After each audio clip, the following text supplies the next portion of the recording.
Great. So before we start today, just a couple logistics. First, the first homework has been posted, and it will be due next Wednesday on January 20th. I also realized that I did not set up office hours, so I went ahead and did that. So office hours are going to be on 1 p.m. on Mondays before this class every week. And if you can't make that office hours, you can definitely feel free to just email me, and we can schedule something independently. It's on a separate Zoom link, which I have here with the meeting ID and password as an alternative way to join, but it's also posted on Canvas, so you should be able to find that. Okay, any questions before we begin? Nope. Okay.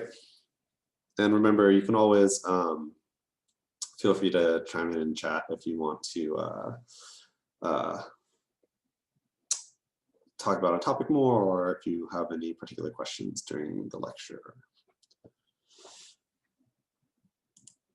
Okay, so for our lecture today, we'll be talking about major non-fossil fuel energy sources. So that's going to be a number of renewable sources, not all of them, and nuclear. I actually do have slides on some of the stuff that we won't be covering, like biofuels, biomass, and geothermal. So if we have time or if folks are interested, I can definitely delve into that a little bit. So non-fossil fuels for electricity generation.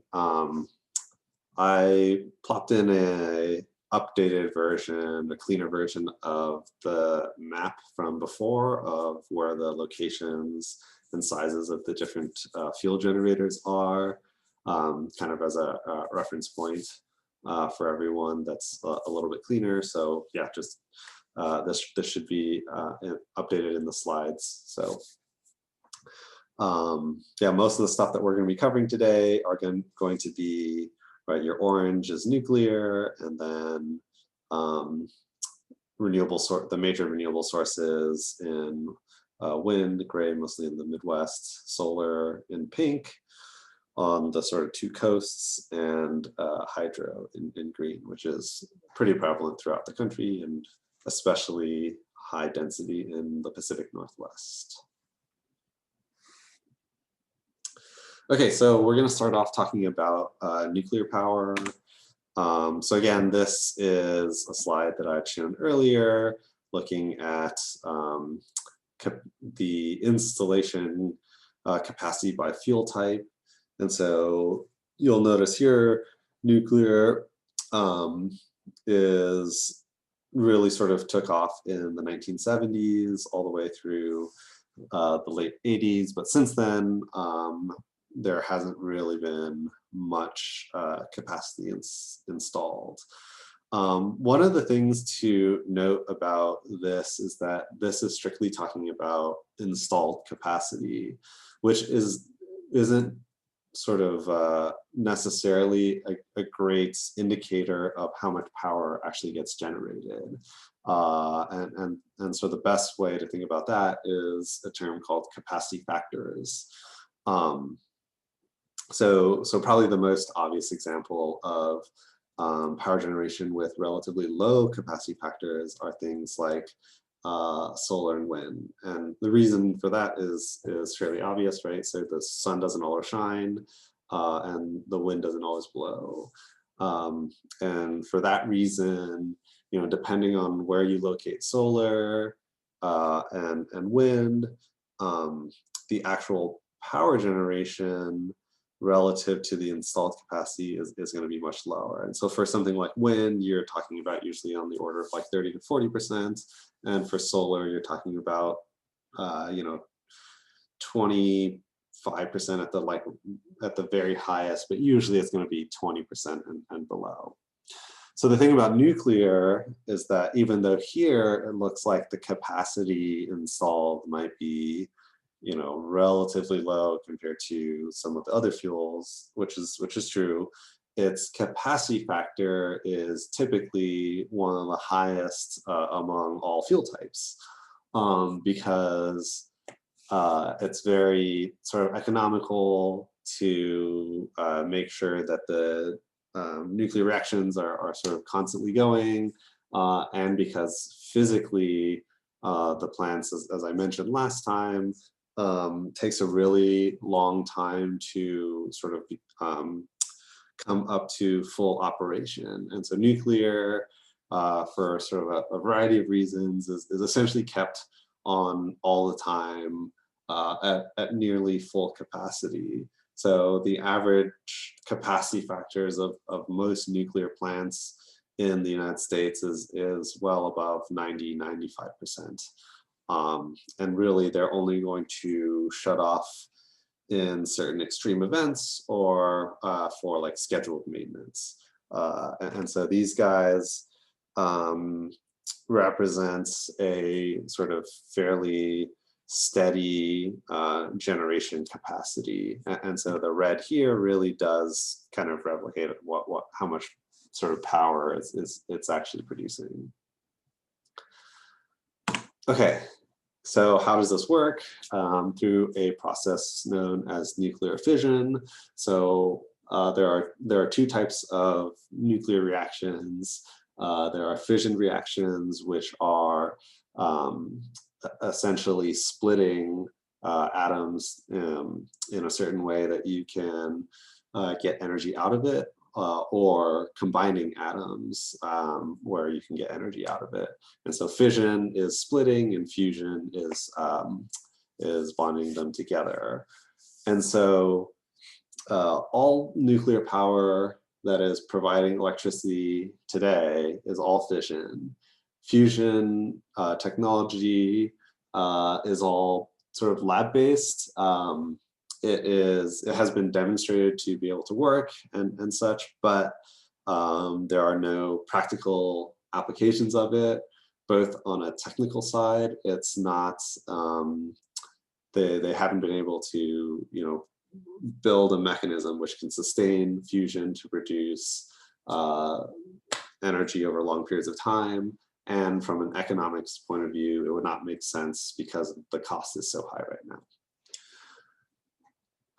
Okay, so you take this material, uranium-235, which is an isotope of uranium, you bombard it with neutrons, and what ends up happening is it causes this chain reaction. Because what you'll notice is that this reaction leads to outputs of barium and krypton, but also 3 more neutrons. And those neutrons can then go to continue the fission reaction with other uranium atoms. And so importantly, this reaction produces a lot of energy, which can be used to, again, do this chain reaction. So this stuff is by far one of the most energy dense reactions that are used today. So a single kilogram of uranium-235 can produce 24 gigawatt hours of energy, which is stupendously large. That's several million times more energy dense than coal. And so if you think about a 1 gigawatt coal plant, that is a fairly large size coal plant, and the amount of coal that it takes in every day is something on the order of like dozens and dozens of train cars of coal, right? And so the equivalent of that here is essentially 1 kilogram of uranium-235.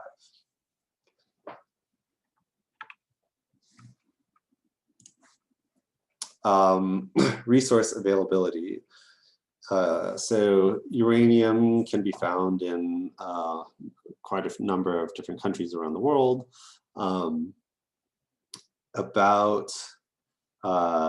It takes about 27 tons of raw uranium fuel for a 1 gigawatt reactor over the course of a year.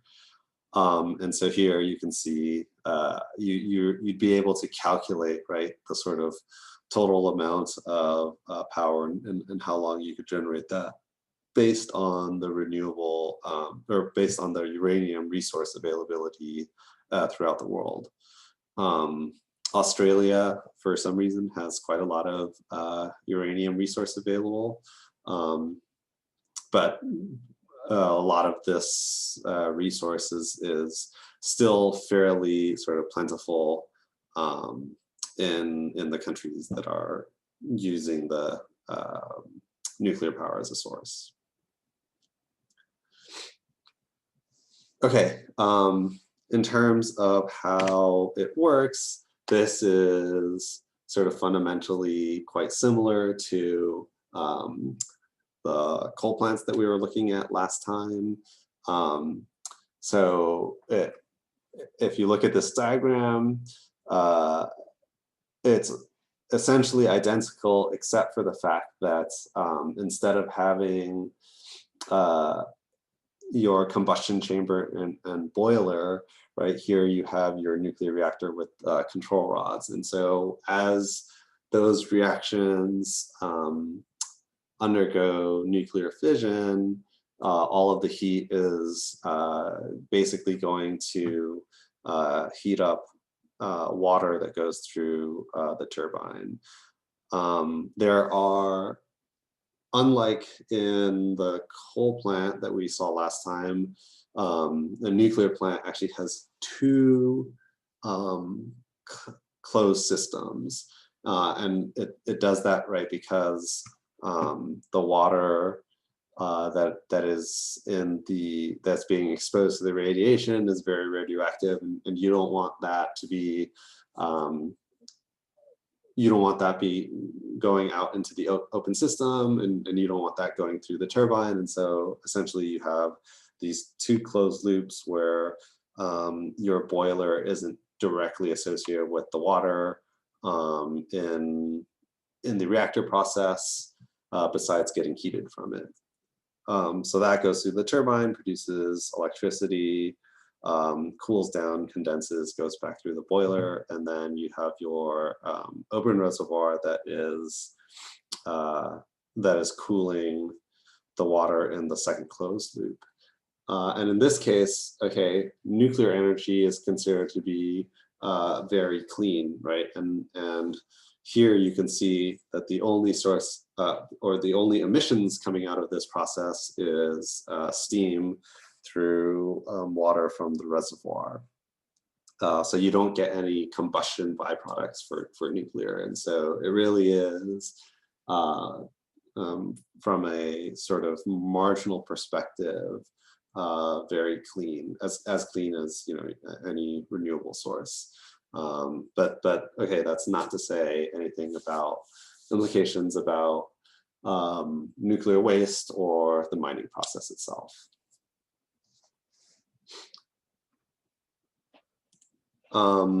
Nuclear power has been in a relative decline, and there are a number of reasons for this.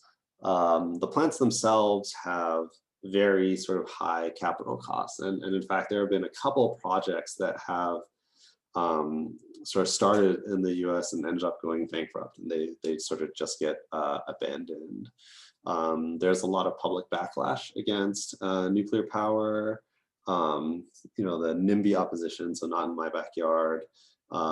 People don't want to be sort of living next to nuclear power plants. From a regulatory perspective, in the United States in particular, it is very difficult to get all the proper sort of permits and certifications to do nuclear power. A lot of those have changed over the years since the 70s and 80s, when a bulk of the nuclear power was installed.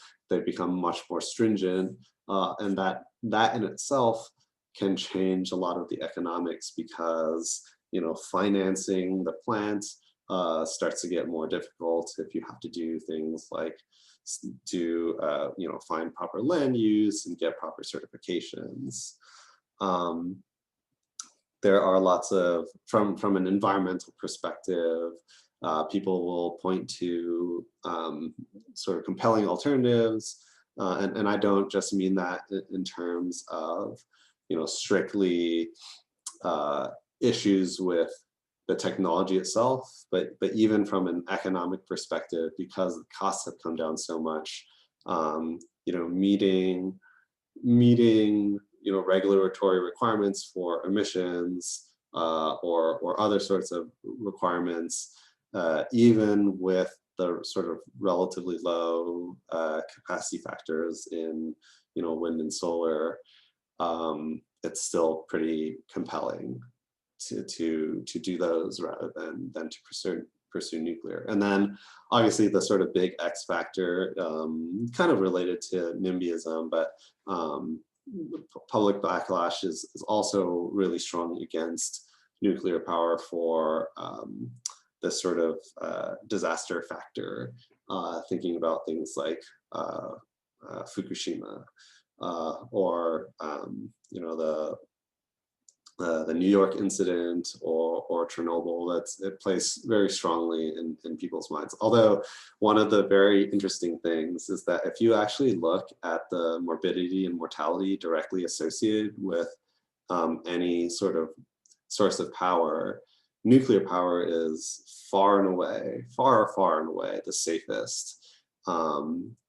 So when it comes to things like natural gas and coal or other fossil fuels, you often have lots of deaths associated with use of the fuel or transportation of the fuel, and the combustion, right, leads to lots of downstream effects. And actually there are accidents that happen in wind farms and even with solar. Nuclear tends to have the lowest sort of morbidity and deaths associated with that. So which is kind of like an interesting contradiction to the popular perception of nuclear dangers. And the other sort of interesting thing is when we think about things like radiation, probably one of the lowest radiation places that you could find on Earth is actually inside of a nuclear power plant, because they have so much shielding that it lowers the radiation levels down to actually even lower than your typical sort of background levels. Yeah, so from an actual sort of like data perspective, the power source is far safer than pretty much anything else. But that's not to say that sort of perceptions aren't important. And in fact, those perceptions are some of the sort of driving forces behind its decline. So in the graph here, you can see basically all the reactors that are essentially going to retire over the next couple decades. So without license renewals, are the ones that basically are definitely going to, and again, these plants last something on the order of 40, 50 years, plus if there's retrofits and if they get license renewals. And so in the next sort of decade or so, we're going to see sort of a large number of nuclear plants ending up getting retired. Not so many on the West Coast, as I mentioned before. There's one more in California, and that one's due to retire in 2025. And that one does not have a license renewal. So it's definitely going to affect the power generation in California and the mix of power. It's actually going to make it pretty challenging for us to meet certain regulatory requirements. Yeah. Okay, and so if there are no questions about nuclear power, we'll continue. So basics of renewable energy. So renewables are derived directly or indirectly from the energy of the sun or the earth. These are the 6 sort of major sources of renewable energy. So solar and wind, I think most folks are familiar with. Biomass, which we won't talk about today. Energy produced by photosynthesis. So this is essentially taking plants and deriving fuels from plants' based products. You have hydropower, driven by hydrocycle, seasons, and geography. And then you've got ocean power, which is distinct from hydropower. This is talking about tidal power and waves. And actually there's another one, ocean thermal gradients, also a possible source, but there really isn't any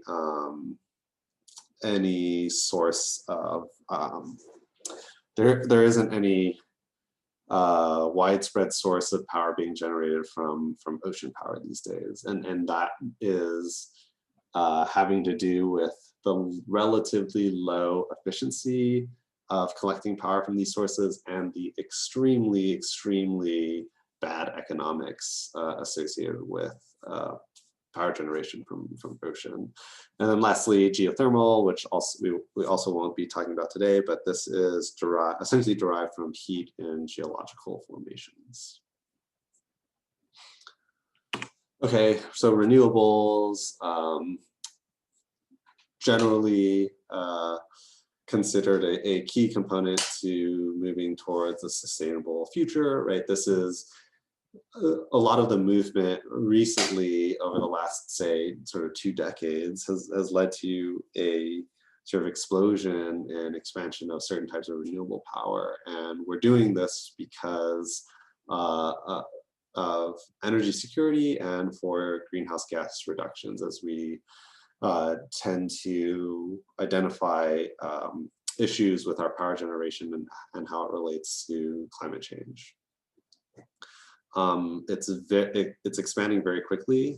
So even though we have a lot of capacity of like fossil fuel sources, so worldwide renewable energy accounted for over 70% of new capacity in 2019, which yeah, I think is great. And even though we need, or even though we're sort of a long way from getting to the levels of renewables needed to really properly combat climate change, I think that this relatively high number shows that at least many countries are taking this seriously, and that the economics are really sort of starting to work out so that even in sort of a free market conditions, which I know that many places aren't necessarily a free market, that these can be sort of successful on their own. Probably the sort of biggest benefit of renewables is its sustainability, right? It's non-depletable resource space, essentially. The sun's not going to run out for billions of years, so we're probably fine on that regard, right? It's widely available in most parts of the world, and because of how aggressively we are pursuing these technologies, they're becoming economically competitive. And of course, for all the reasons related to climate change, these are really big sort of benefits. On the other hand, they currently are generally sort of pretty capital intensive. And actually, even as I sort of talk about that, these days the prices are getting pretty close, and so even this barrier itself is not as large as it used to be.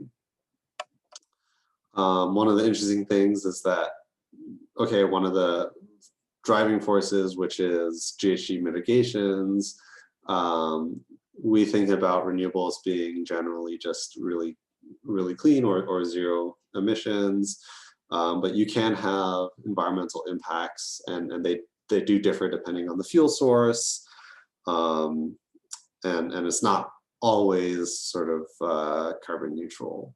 That's particularly true for things like biofuels, depending on the pathway in which they're created. Integration of renewables into existing energy systems can be really challenging.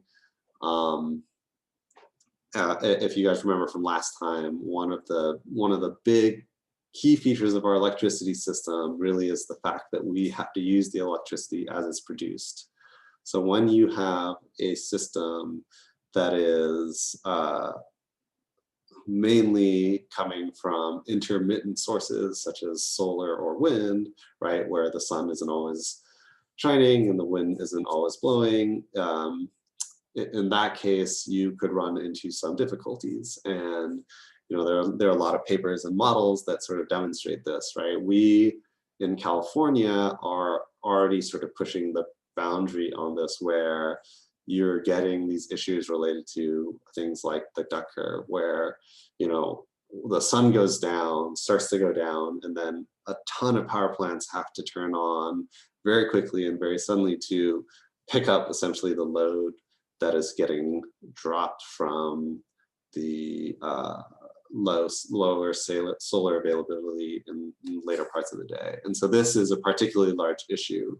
And you have to think about, oh, how are we going to solve that? Especially if we think about going to a system that is 100% renewables, then you're going to need a very significant amount of storage or some other sort of mechanism to deal with the intermittency. There are potential interactions with other markets. This is a pretty interesting one. We'll actually talk in some detail about this particular issue way later in the course, when we're thinking about policies that affects like biofuel regulation. But you can imagine that, like, if I'm producing fuel from a food source like corn, then it produces competition between transportation fuels and food, right? And it can drive up food prices. So that's a sort of interesting interaction that a lot of folks don't necessarily think about, because it's not very straightforward to understand. Okay. So just to give a high level overview for renewables in general, over the last decade or so, and I know this plot is a little bit old, but you can see expansion and the relative amount of renewables I believe this is worldwide. Is this? Yeah, this is a worldwide capacity expansion of renewable power sources, and you'll notice that the sort of largest source of renewables isn't wind or solar. It's actually been around for a much longer time. It's hydropower, and in fact, that hasn't changed very much because of installation of hydropower, which we'll talk about in a moment, has been one of the things that is relatively built out already, because the resource availability and the economics are pretty favorable. And so we've saturated most of those resources. In fact, there probably aren't really any major rivers in the entire country that haven't been exploited for hydropower resources. Yeah, but in the meantime, you've seen really sort of fast growth in wind and in solar as well.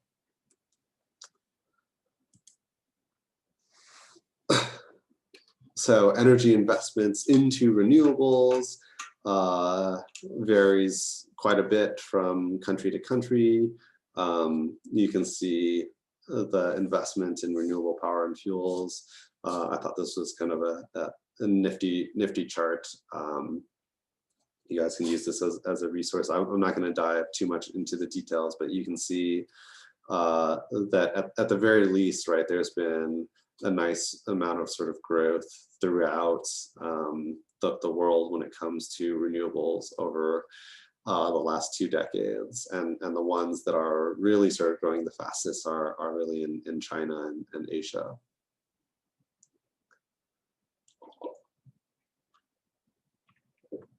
And then resource availability actually does play a fairly important role in the types of renewables that end up getting adopted by different countries.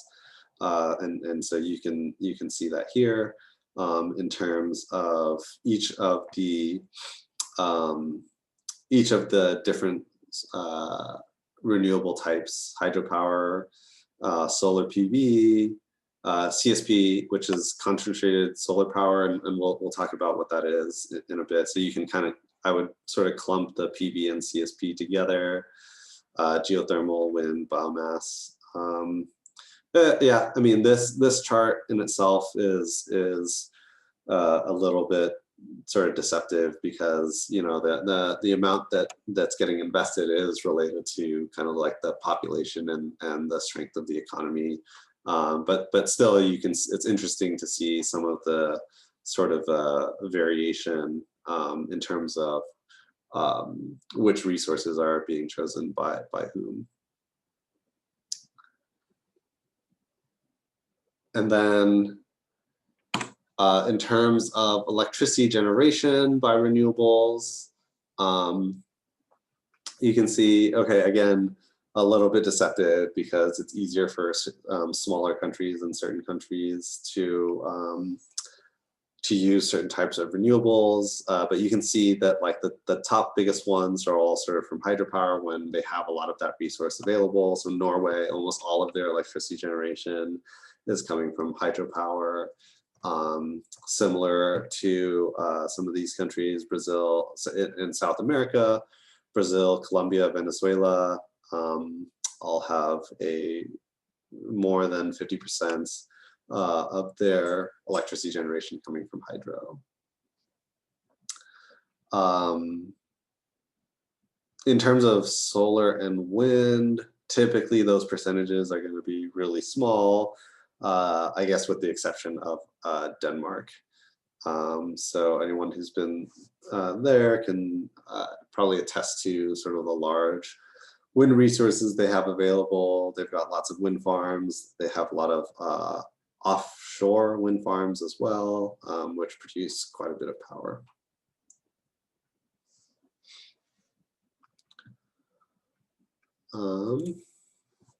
And then specifically in the United States, I've probably shown a version of this slide earlier, but just as a quick refresher,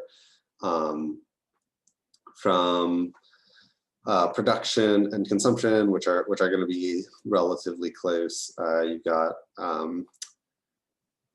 10% consumption from renewables. So this is not just the electricity sector. This also includes all the sectors and all sort of the primary energy sources. And so in terms of biomass, this is not all for electricity generation. A lot of this does go into other things in the industrial sector and in transportation sectors. From an electricity perspective, I think hydropower is probably a little bit more than biomass, but you can see here that the hydropower and wind are going to be the sort of two largest ones for electricity production. Oh, okay, I see a question. Does biomass production include municipal solid waste fire plants? Yes, it does. But MSW itself is a pretty small amount. It's definitely a lot smaller than the production that you're getting from most of the other mainstream renewable sources. But yes, it is included.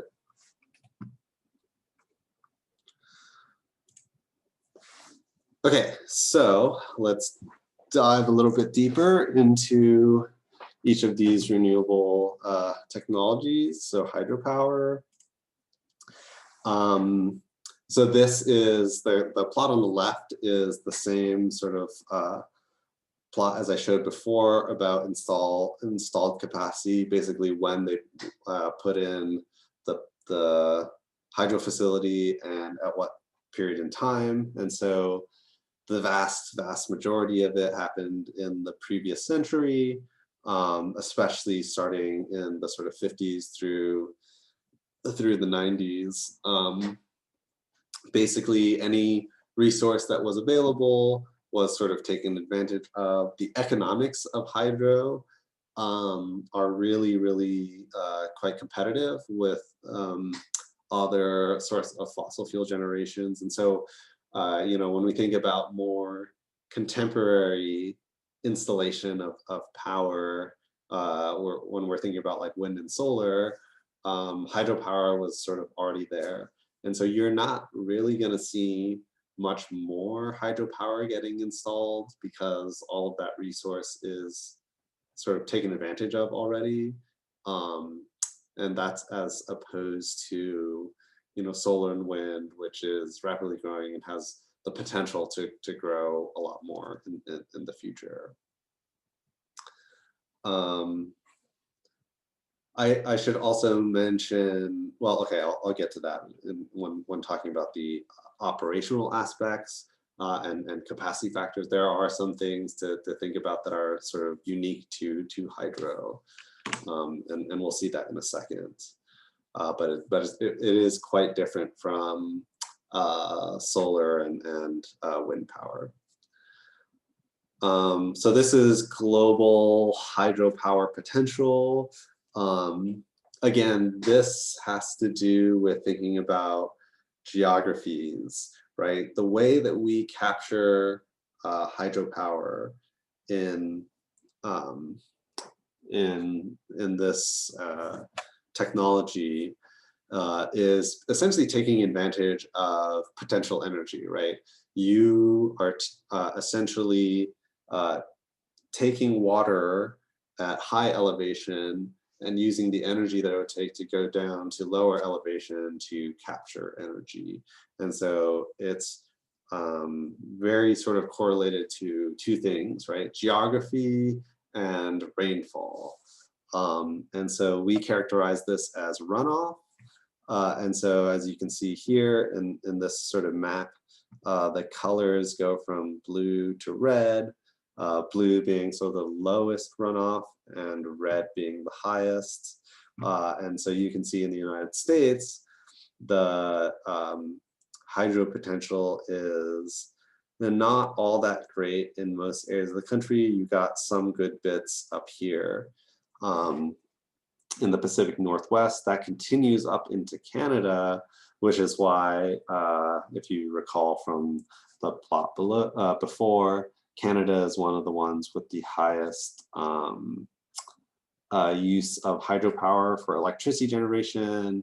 And that's because there's enough to sort of saturate a lot of electricity demand for the relatively low population in Canada, especially compared to the US. And then in South America, if you remember those top three countries, you can see that South America has some of the highest runoff potential in the world. And so they're able to take advantage of that and use a lot of hydropower. Yeah, and so again, this stuff has been around for quite a long time. And it's well developed in terms of the economics compared to other fuels. And if we could, like, we would just, like, this would probably be the greatest source of renewable generation if the resource were sort of widely available. It's relatively straightforward to build, very well understood, has nice capacity factors. And there are aspects of it that kind of make it nice to have in an electricity system. So from a theoretical potential, this is kind of the maximum energy from water runoff. It's estimated to be 16,000 to 40,000 terawatt hours.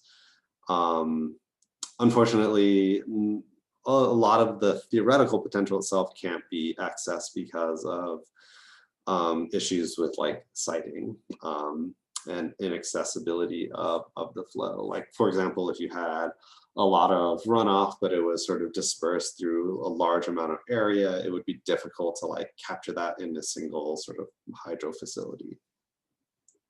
You usually want to take advantage of larger like sources like rivers and that sort of thing, and lakes.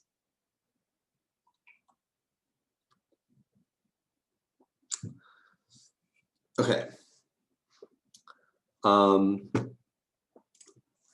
One of the unique characteristics about hydropower, well, okay, so most renewables,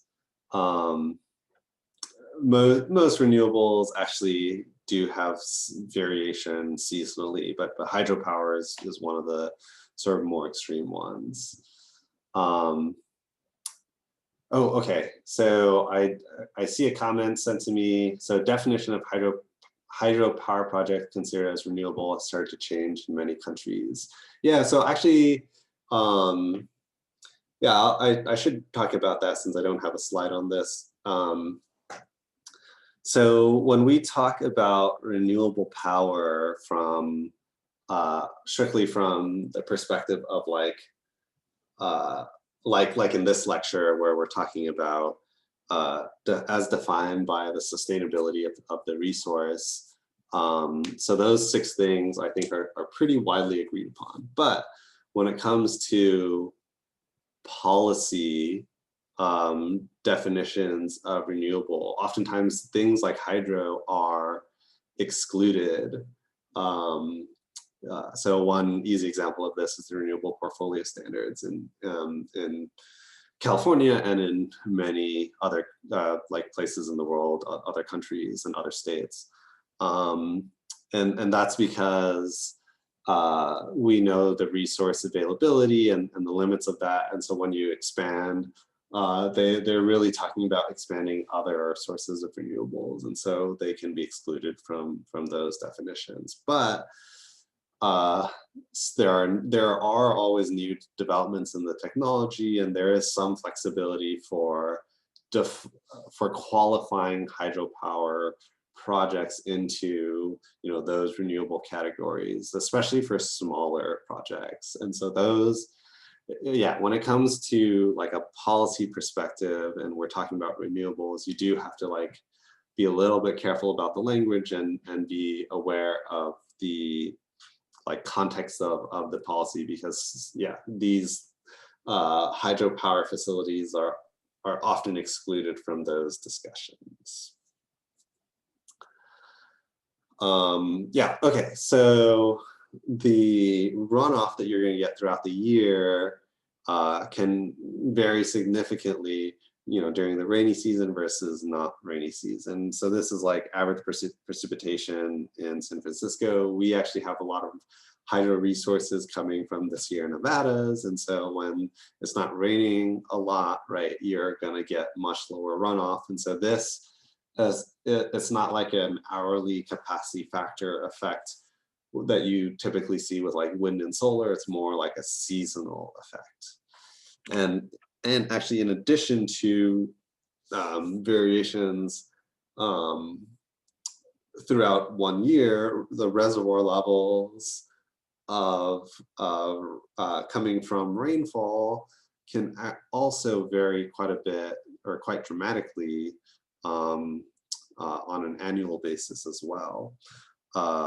And so I'm sure some of you guys have seen pictures of reservoirs that were sort of depleted during some of the historical droughts that happened in California a couple of years ago. And so when that happens, you could actually go back into the data and see that hydropower electricity generation went down very, very significantly during those years. And that affects a lot of stuff, right? In the electricity system, that means you gotta like boost up other sources of power. Maybe that means you're using more fossil fuels. And so, this it's a sort of finicky subject in that the way that rainfall happens sort of throughout many years can have, systemic impacts on, emissions and electricity generation throughout the rest of the system. And so this, because we use a lot of hydropower and in areas that do use a lot of hydropower, they're all going to be impacted a lot by this sort of thing. And with climate change, right, you're going to see even larger impacts in your energy system.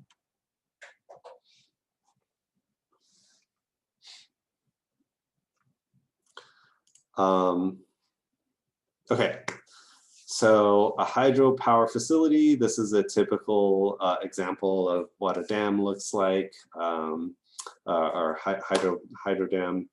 So typically, at the top of the dam, you've got this, what's called a head pond. It's the sort of big lake behind the dam. And then you're going to have sort of water that comes out the bottom. And essentially what's happening is you've got this intake, and all of this leads to a turbine at the bottom, right? So back to our typical example of we just need to get something to spin. So the water pressure from the higher elevation is going to be captured through the spinning of the turbine, which is going to produce power. And you can actually calculate power from the hydro plants through this equation. So if you remember back to physics, potential energy is equal to, or is a function of the height times the gravitational constant times the mass, right? And so the amount of power that you're going to be getting through this is sort of directly related to that equation. The height, also known as the head, is measured in meters, is the difference in the height between the inlet and outlet surfaces. And then you've got your gravity constant here. And then all you have to do to get at the mass is to get your density of water times the flow rate, so P times Q, and potential energy is translated to power because it's the flow rate gives it per second, so that changes from your potential energy into the power coming from this, and then the turbine efficiency, how much of that energy can be actually captured. So it's a fairly straightforward equation. As long as you have these parameters, it's you can calculate the power output from your particular hydro location. Just as a quick example, this isn't something you need to memorize or anything, and we're not going into any sort of like mathematical details that we would in like a mechanical engineering class, but these are a couple examples of very common turbines that you see in hydro facilities.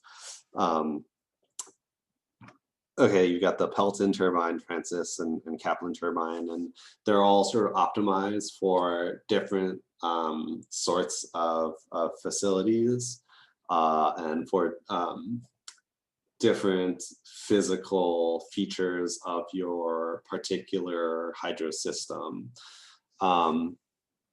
This is a nice little chart that tells you kind of like when you should use a particular type of turbine, right? So if you have a particularly large head, in other words, if the height difference is really large, and the flow rates are a little bit lower, then that's best for a Pelton turbine, right? And these give sort of the power output of these turbines. And then for sort of faster flow rates, you're going to use a Francis turbine or Kaplan turbine, right? So the application of these are particular to the situation and system that is being used.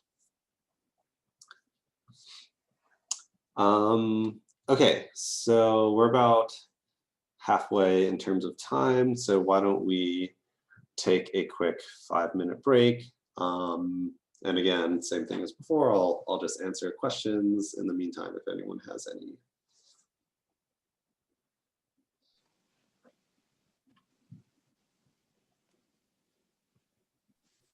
I have a quick question. Yep. So on slide 27, Yep. in your formula, you have Q dot. Yes. Oh, what does the dot mean?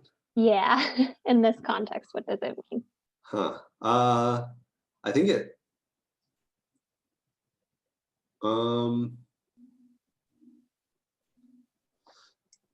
actually, I don't know. I think it's, I want to say it's the average flow rate, but I don't think it would be represented as a dot.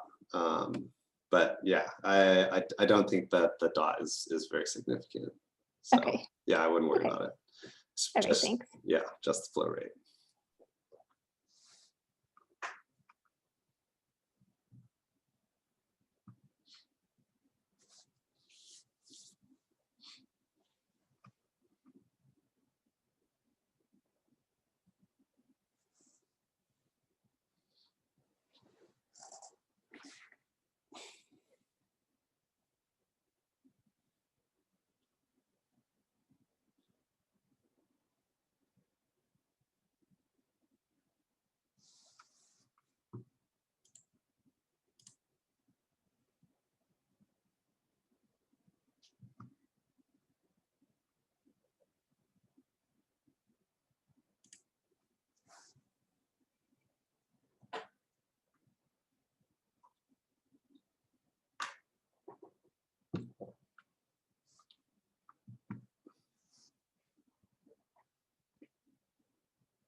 So in that graph you showed where hydro and solar were like about, I think 2.5% and biomass was about 5%. Yeah.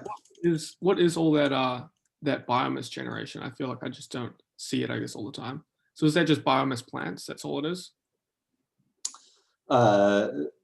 No, so this is this it's not as straightforward because this is not just electricity generation, and so there is biomass consumption in transportation, which is going to be the majority of it.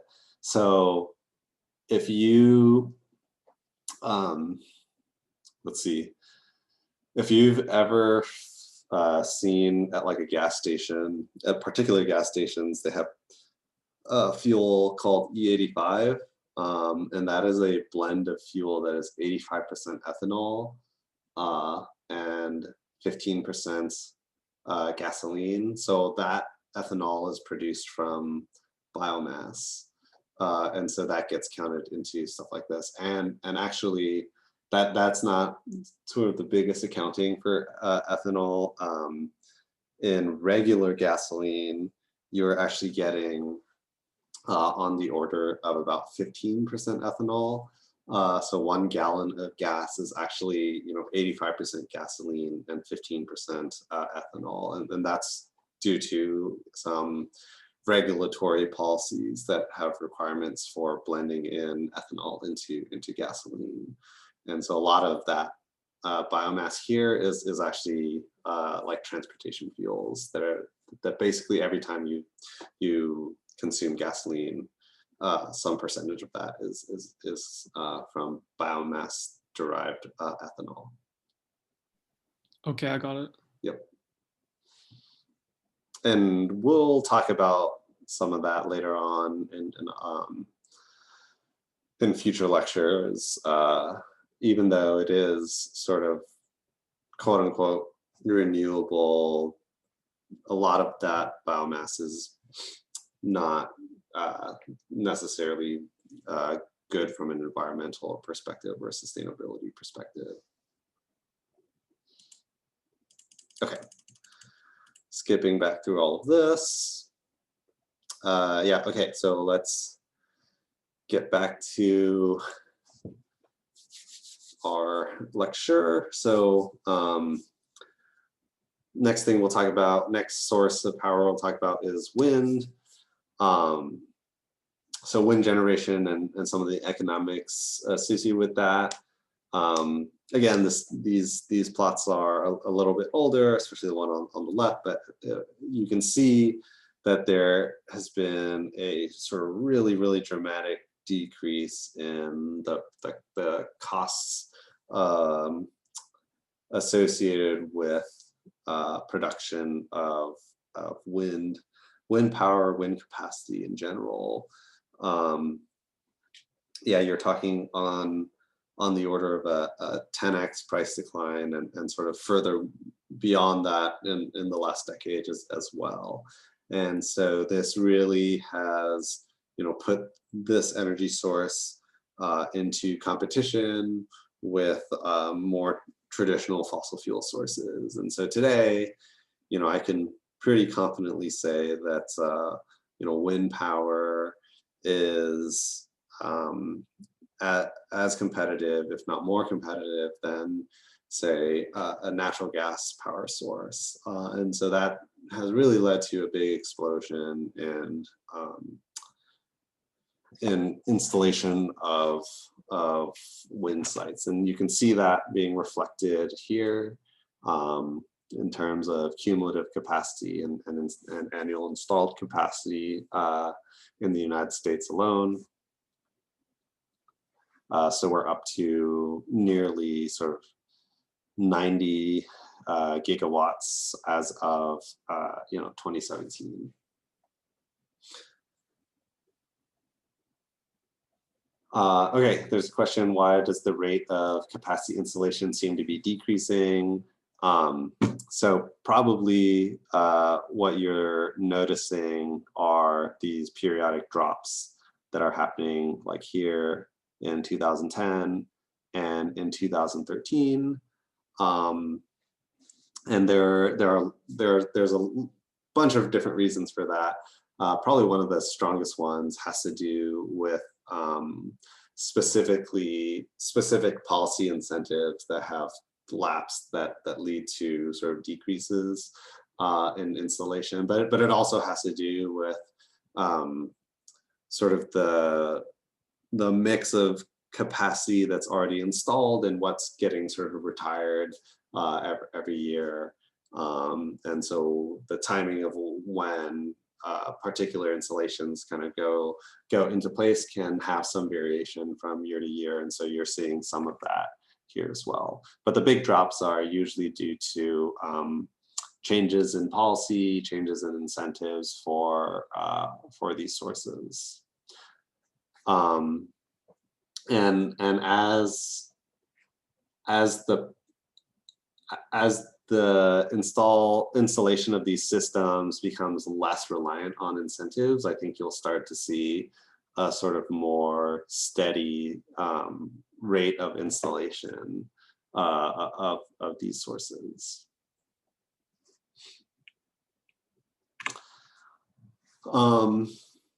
Similar to the hydropower potential that map that I was showing before, here, this is a map of wind potential.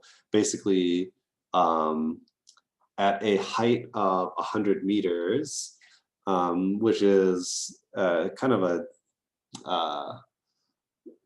sort of, what is it, a representative kind of height that people use when thinking about wind potentials. So at that height, what is the wind speed on average?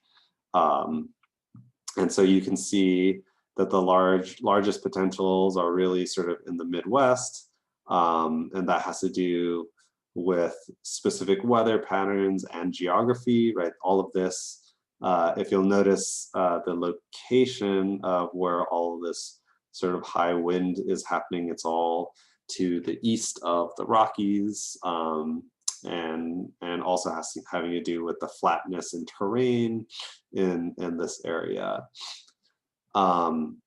You also have a fairly high amount of potential. You can see right on the in the ocean offshore of land, and that's why offshore wind turbines are, often discussed, or you may have heard of them as this really sort of high energy resource. And in fact, the ones that they build out there are quite a bit larger than the ones that they build on land. They can take advantage of the higher sort of wind speeds. And so you can see really sort of massive wind turbines with blades that can span sort of multiple football fields in length.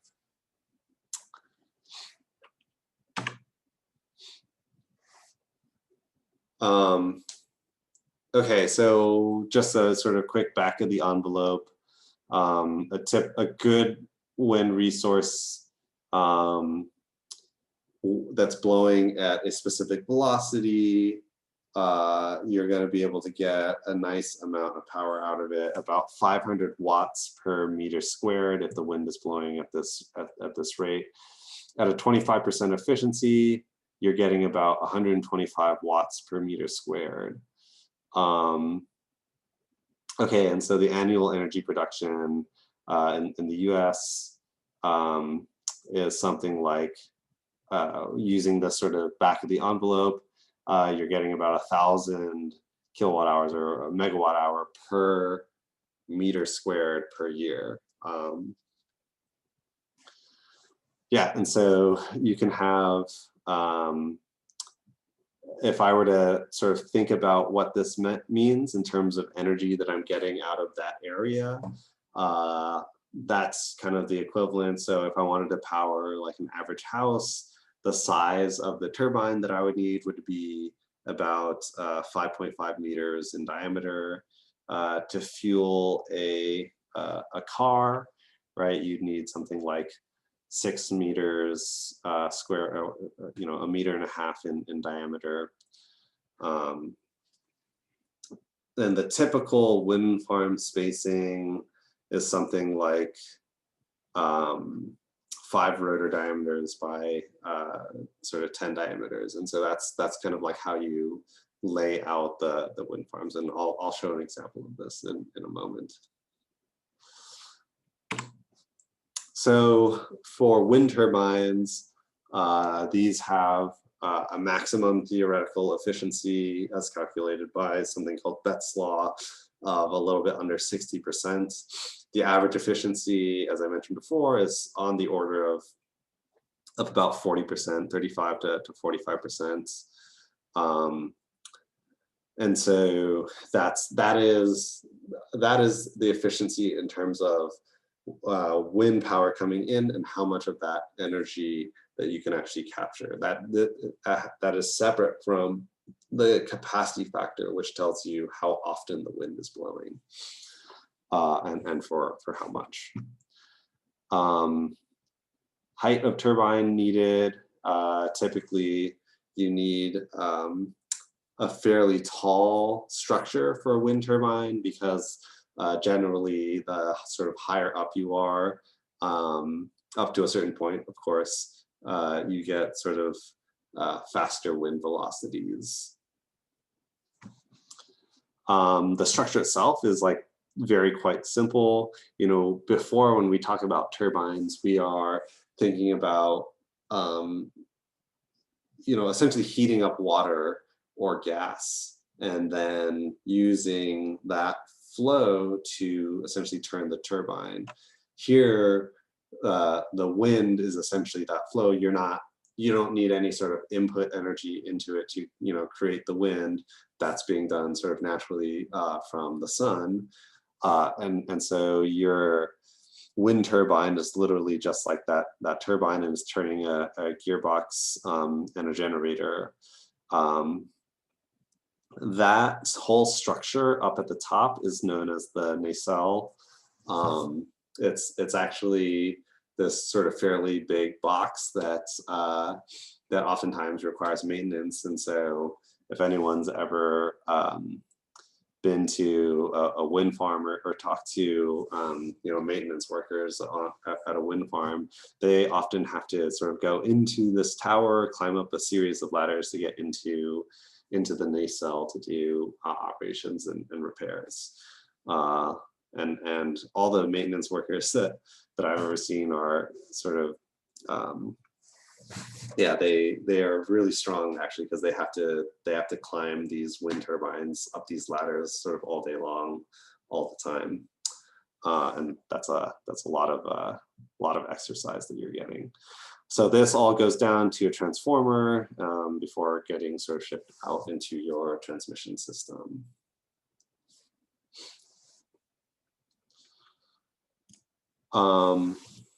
Okay, wind energy can be calculated if you recall from physics, from kinetic energy, so 1/2 mv squared.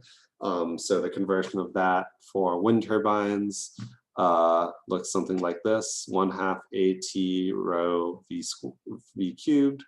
And the way that is derived, density of air.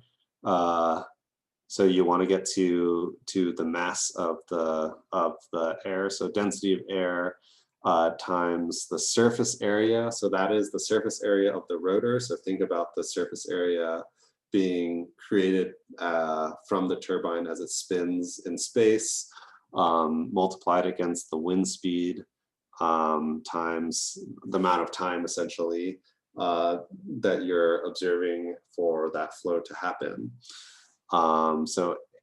So the area times the velocity times time is the volume of air that passes through your surface area A, and then all of that together, so that quantity times rho, which is the density of the air, gives you the mass of air passing through A.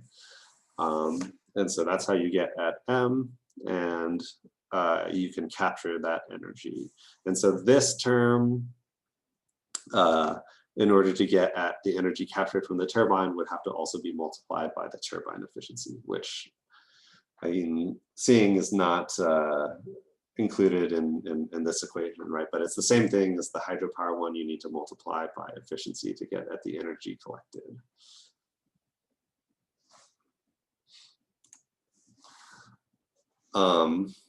So growth in turbines will blow you away. So this is a sort of chart to give you a sense of how big these things get. So I talked about these sort of 3 megawatt turbines before that have blades that stretch 100 meters. Some of the offshore ones today get as large as 5 megawatts. Yeah, and so there are some designs that stretch all the way up to 200 plus meters, right? So the length of a couple of football fields to go all the way across the diameter. And those are, yeah, absolutely enormous in length and can produce a very large amount of power. And to give you a sense of how big these turbines compare to some historical structures. So the average even onshore turbines, so the ones that you may see, like for example, if you go out to Sweden, that wind farm has a bunch of 3 megawatt ones, which are about 450 feet. That's, taller than the Statue of Liberty. And some of these largest ones are rivaling in sort of height to, you know, some of these larger buildings.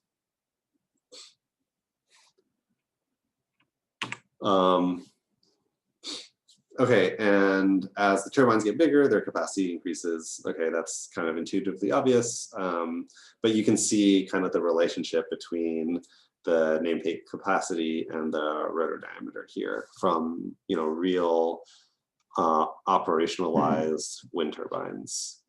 And the heights are relatively have sort of relatively leveled off, but the turbines themselves are still getting quite a bit bigger. And I'm not exactly sure why this is. I think it has to do with some of the like physical construction limits, but also I think it also has to do with the fact that the wind speed is highest at some sort of optimal height. And so that's probably, they're probably sort of optimizing for that in sort of the design of the height versus rotor diameter size.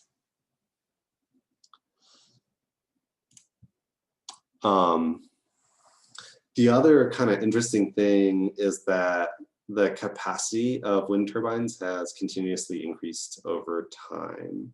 And that is not only because they're being installed in sort of more strategic locations, and actually I would even say it's probably the converse, in that most of the sort of really best wind-rich locations have already been somewhat saturated, but the technologies themselves are getting more efficient, which means that when you think about capacity factor as absorbing the energy resource, you're essentially able to get more out of it. And so over time, you can see the capacity factor of these wind turbines has gone from somewhere on the order of 20–25% up to 35 to 45%, which is actually makes it easy to remember. The efficiencies and the capacity factors are roughly equal for wind turbines.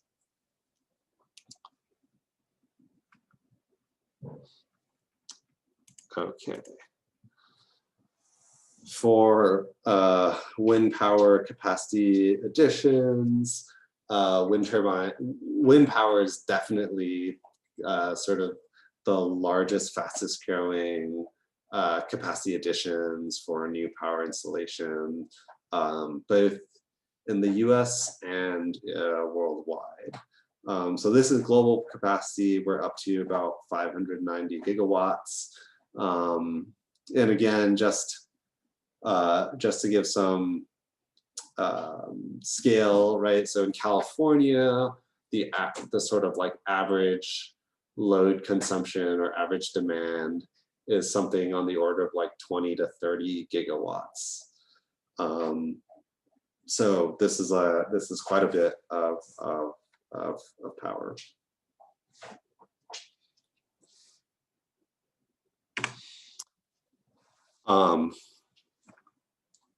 This chart shows cumulative offshore wind capacity in 2017.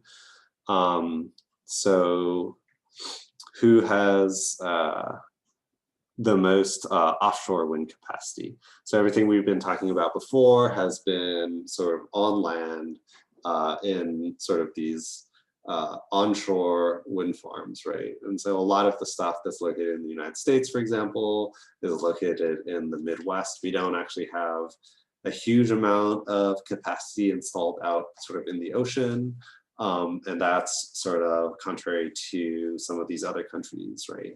That are expanding pretty quickly too. So the dark blue is 2016, and then the light blue is 2017. And you can see in a lot of places they've installed, like in China, for example, almost doubled the amount of capacity. And then the UK and Germany sort of expanded by 1 to 2 megawatts, which is quite a bit of power. Yeah, and cumulative offshore wind capacity is right around sort of the 18 gigawatt or 18, 19 gigawatt amount, which so just so that you can see here, right? Compared to onshore wind, it's quite a bit lower, right? We're talking about what, 20 or 30 times higher, essentially, 30 times as much. But because the offshore, I think that's actually a nice sort of thing that points out there's a lot of potential for growth in this particular area. We do know that offshore wind power does have a lot higher sort of energy resource availability. And so, yeah, I think there's opportunity for us to capture a lot more of this, and that you should see offshore wind capacity growing quite a bit more in the near future.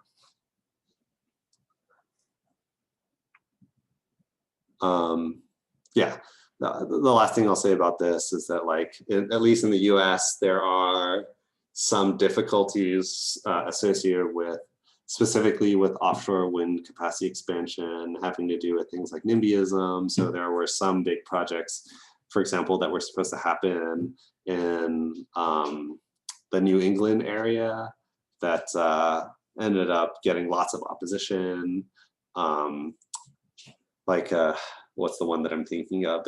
I think there's an example of that near Cape Cod, where there were a lot of sort of wealthier communities who wanted to preserve the sort of clean image of the ocean, and that ended up leading to a lot of opposition against installing offshore wind capacity.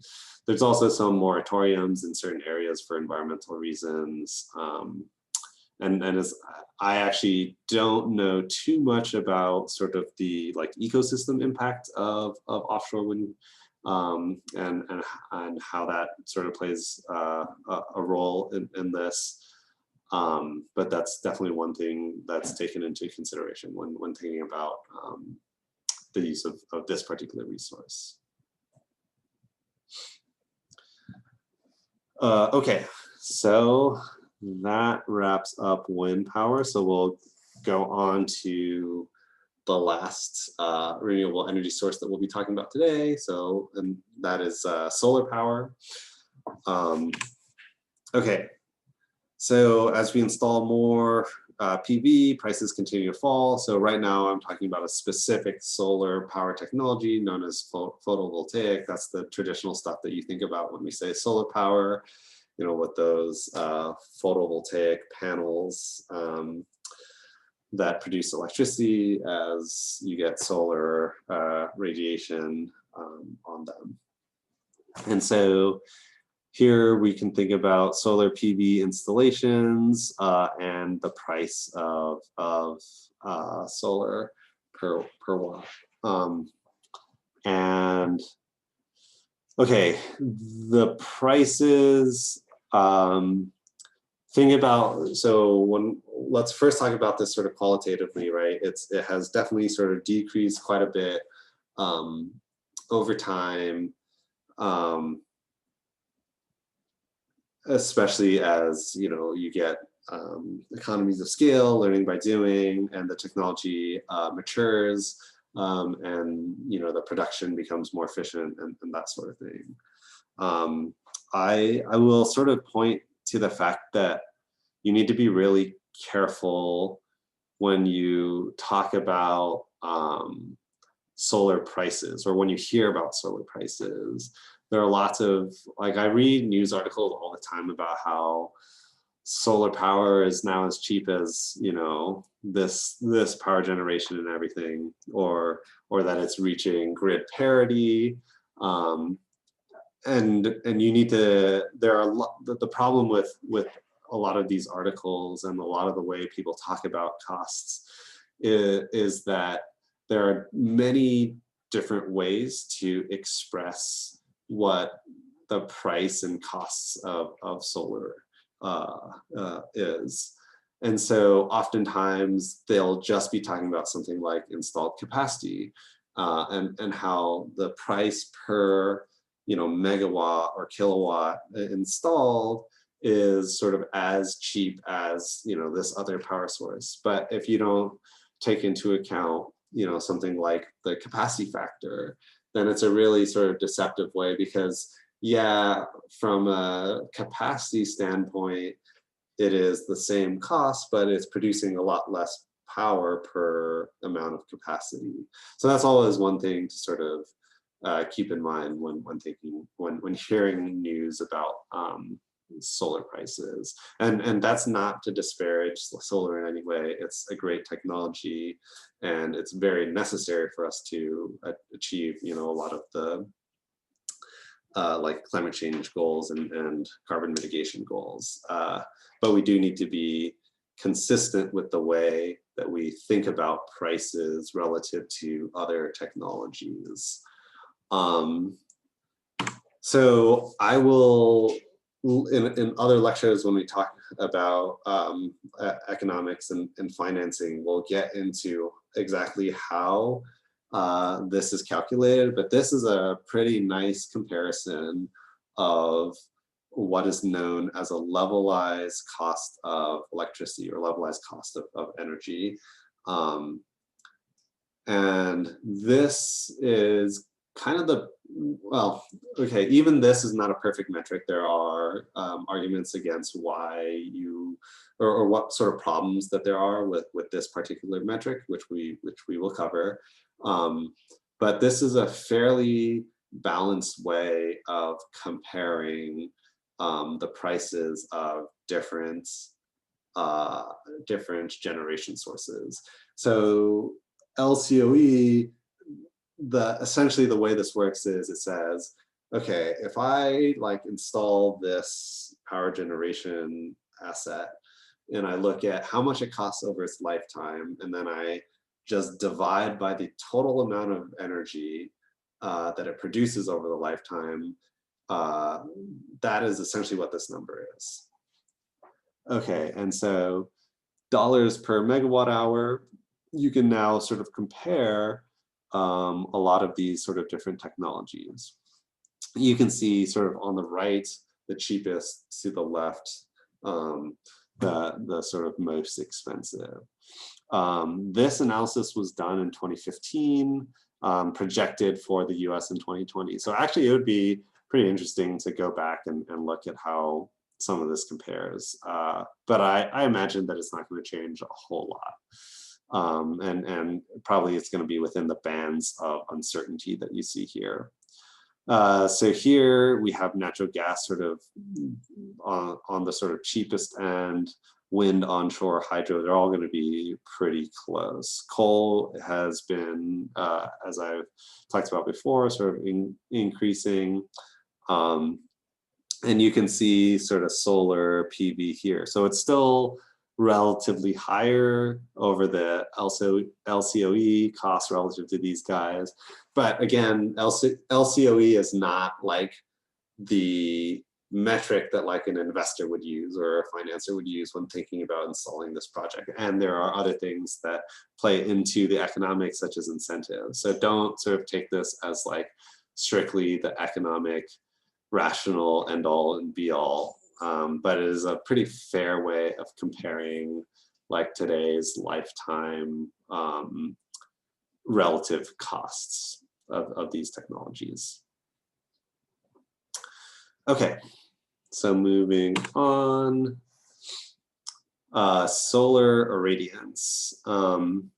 So okay, let's talk a little bit about the physics behind this. On average, the solar, and we know this pretty well, right? So the solar radiation enters the atmosphere at about 1400 watts per meter squared. So over an area of 1 meter squared, the amount of radiation energy that the sun emits hitting sort of the top of our atmosphere is about 1300 watts per meter squared. And so what happens when radiation sort of hits our atmosphere? Some of it is going to sort of get scattered back. Some of it is going to be absorbed by essentially particulate up at the top of the atmosphere. And so there's a lot of water vapor, dust, ozone. And then as it comes in, some of it's going to get reflected by clouds, some of it's going to be absorbed, and then some of it, and then sort of 46% of it is going to get absorbed, and then 6% reflected by the surface. And okay, these are, again, sort of average numbers, and the actual amount is going to depend a lot on geography and weather conditions and that sort of thing. But you have outgoing radiation, and so this is in the form of heat, right, that gets emitted back into space. And so there's this balance between energy coming in and energy going out. And okay, and that's the reason why climate change is happening, right? Because anthropogenic climate change is leading to larger absorption and less emission of heat back into space, essentially. And the whole point of so the kind of the point of this slide is to show, right, what is available as a resource for us to capture from solar radiation through solar power generators and other sort of solar assets. The solar energy at the surface varies by, again, like I said, atmospheric conditions, time of day, obviously, time of year as well, because the way that the Earth orbits the sun, and it changes the angle with which radiation sort of enters the atmosphere and hits the surface of the Earth, depending on the time of the year. In theory, the solar potential is huge. The maximum solar energy at Earth's surface is about, okay, so again, back of the envelope calculations, 1,000 watts per meter squared, accounting for averaging over all of the variation that I talked about. You're talking about solar radiation at the surface of about 170 watts per meter squared. So you are talking about about 4 million exajoules per year. Okay, so again, we're talking really sort of high level. In a single hour, you're getting about the same amount of solar energy hitting the Earth's surface as all energy consumed by all humans in an entire year. So from a theoretical perspective, solar is far and away the most abundant resource that we have, and it totally squashes every other resource, all other resources combined. Like if you took all nuclear power, all fossil fuels, all wind, all hydropower, all geothermal, and you added all of that up, it would be a small fraction of what you would have in terms of just raw resource availability compared to solar. But again, theoretical potential is not equal to technical potential or actual potential, and so a lot of it is not widely available to us.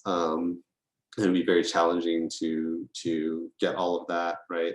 But fortunately, you don't actually need to literally cover the entire planet in solar panels to be able to provide enough power for all of the human activity. Okay, so same spiel as before. As with wind, solar resources look something like this. The vast majority, the sort of best available resources are really sort of in the southwestern portion of the country. Looks something like this. So this is how many kilowatt hours of radiation energy that you get per meter squared per day. Looks something like this. And then globally, the picture looks something like this. And so we were looking at relative in the US. This area here in the Southwest.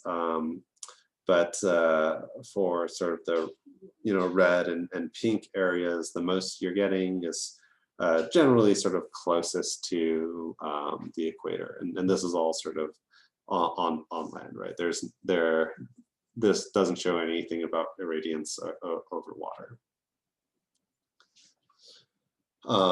Yeah, and so generally the closer you are to the equator, the sort of more solar availability resources there are.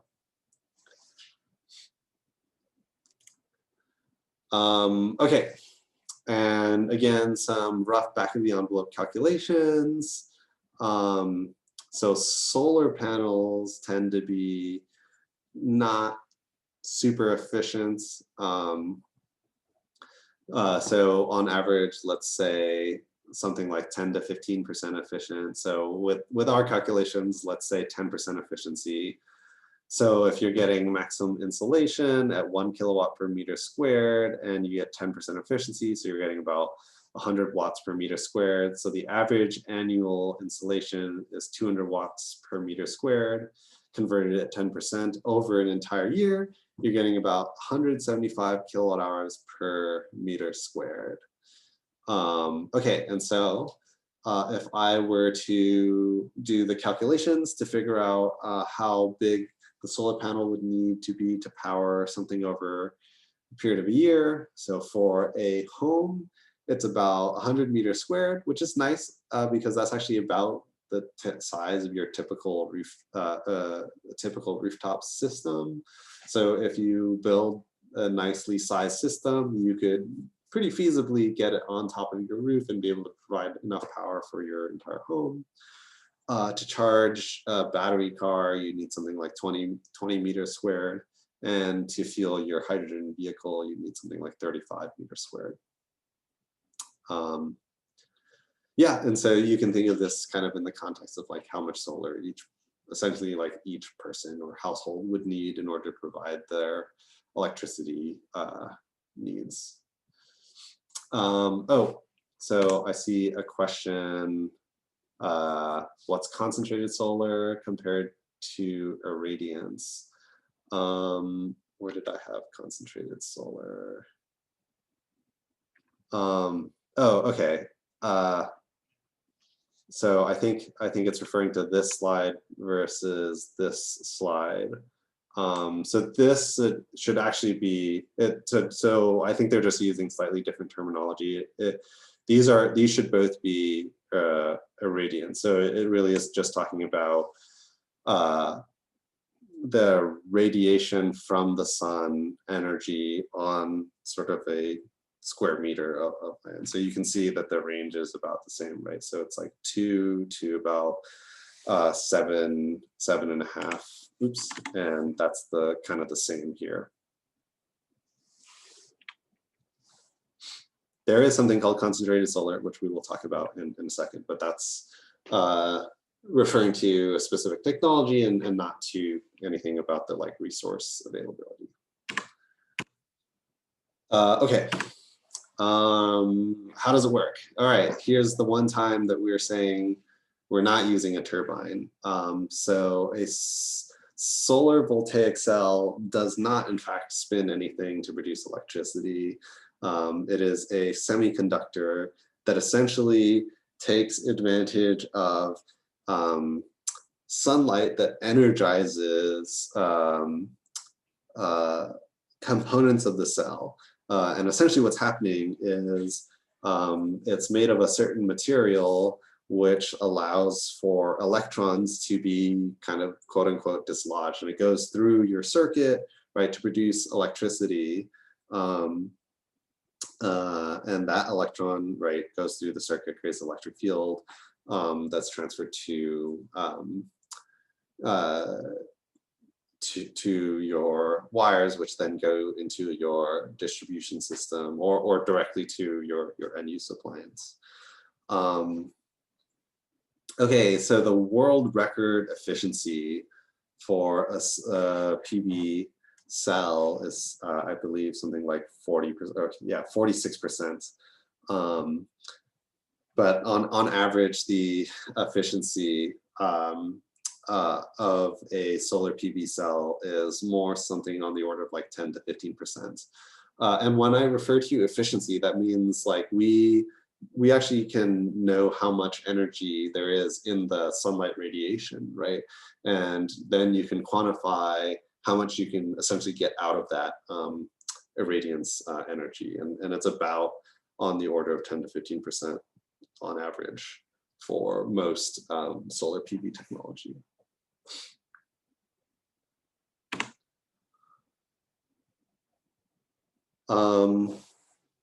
Solar radiation depends on the type of collector. So this is the solar radiation from the sun. So the sun is here and the surface of the earth looks something like this. And essentially you're getting the sun hitting the ground at an angle with some reflection that happens like this. If you tilt, so this is what it would look like if you had a flat panel sort of just laying on the ground.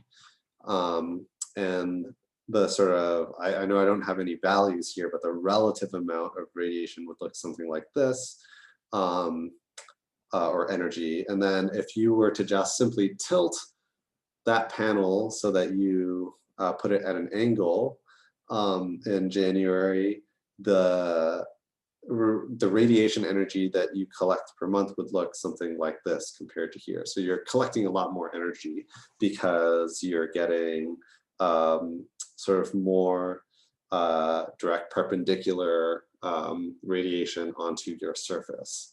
And then if you have a 2-axis tracking plate, which means that it can rotate so that it can sort of try and be perpendicular as to the sun basically as much as possible, then your sort of radiation energy that you can collect looks something like this. And so the system design can lead to pretty large differences in efficiency for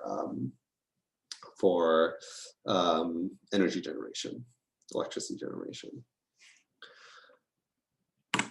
The other thing to consider is we typically talk about solar installations in 2 contexts. One is utility scale and the other is distributed. Utility scale are the ones that you see sort of out in the desert, like the large, huge installation facilities that can stretch for miles. And then these things are, owned by, larger utilities and corporations. And distributed solar are sort of more localized. And there are pros and cons with both, right? With distributed solar, you often don't have the advantage of doing things like the 2-axis tracking system, right? Because it's kind of just affixed to your rooftop. So you're gonna get lower efficiencies. And the scale of these things are a lot smaller. So, it's mainly gonna be providing electricity for your own sort of personal residential consumption. On the other hand, right, like these don't have to go through a transmission system, which means your like losses through the electricity system are going to be a lot lower compared to utility scale, which has to go through a step-up transformer, go up to really high voltage, transfer through your transmission system, step-down transformer, go through the distribution system, go through more transformers before sort of getting to the end use. Yeah, and so there are other pros and cons include things like the economics, right? Generally for the larger systems, you're getting a better price per unit because of economies of scale. Yeah, and so per unit, they're gonna be cheaper. Yeah, and so there's lots of trade-offs between thinking about these sorts of systems.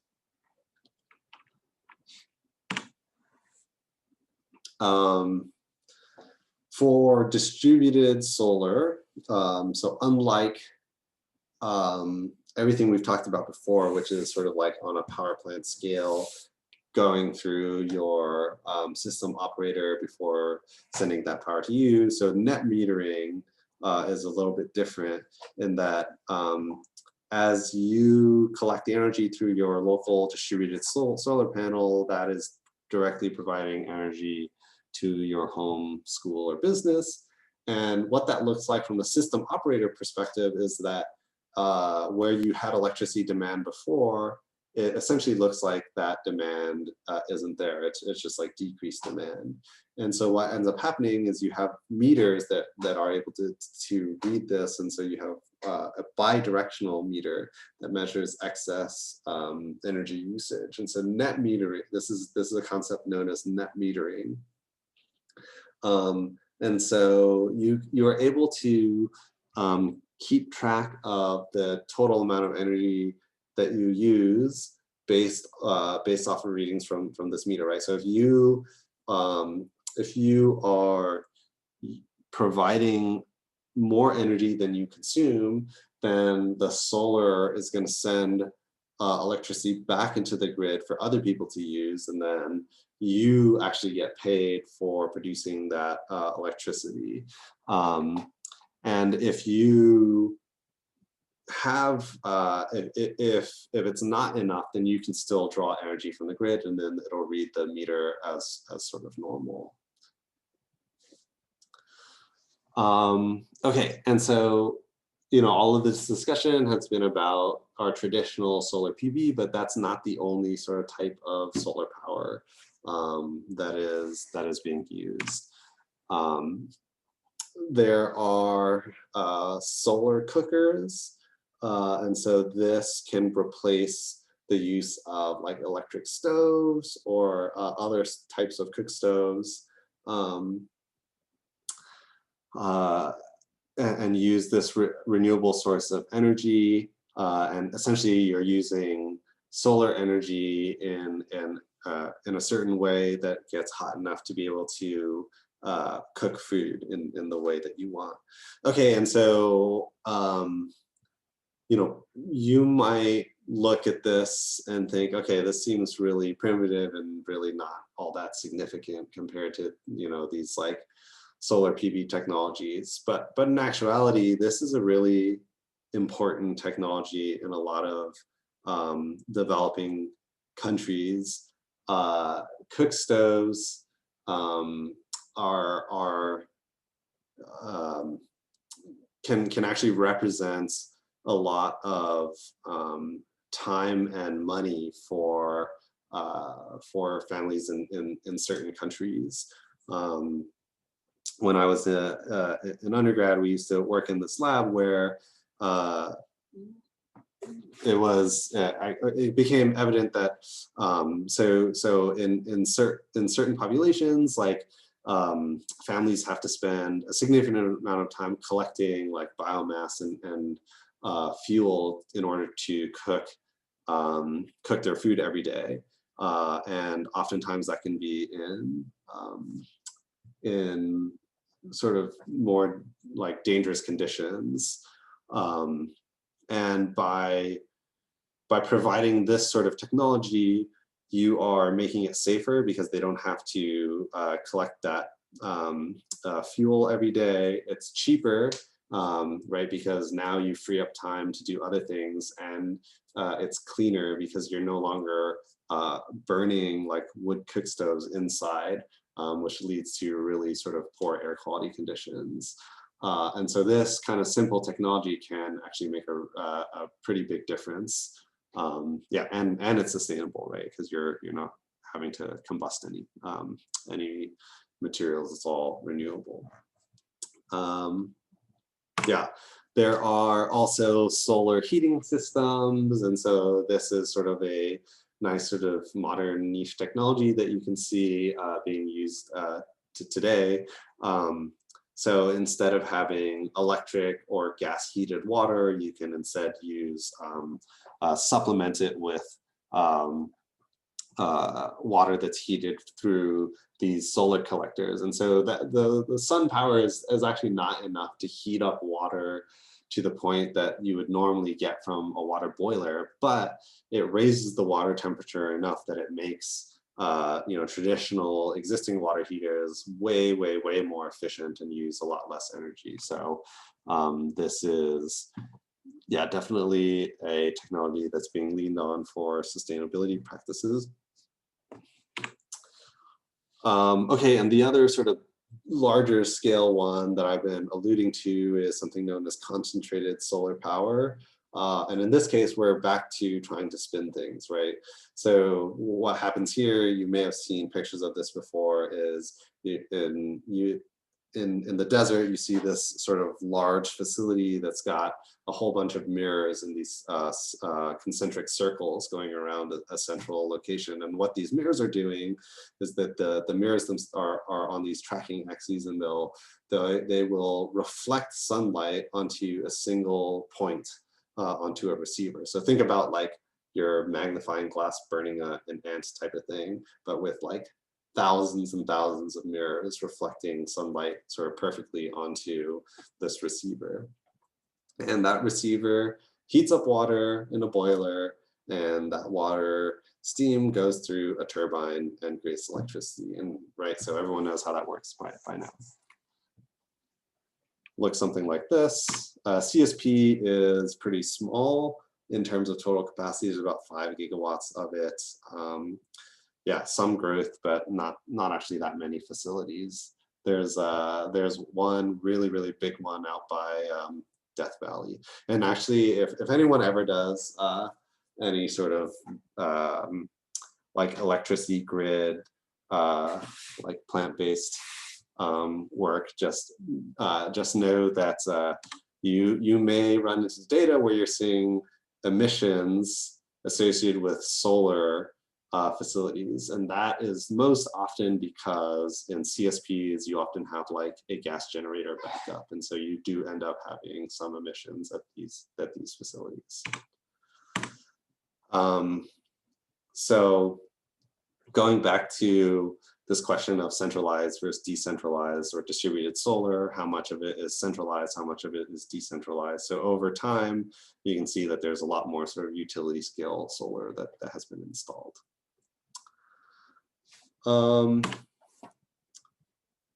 Okay, so renewable energy as a whole accounted for about 20% of global final energy in 2017. Again, this is all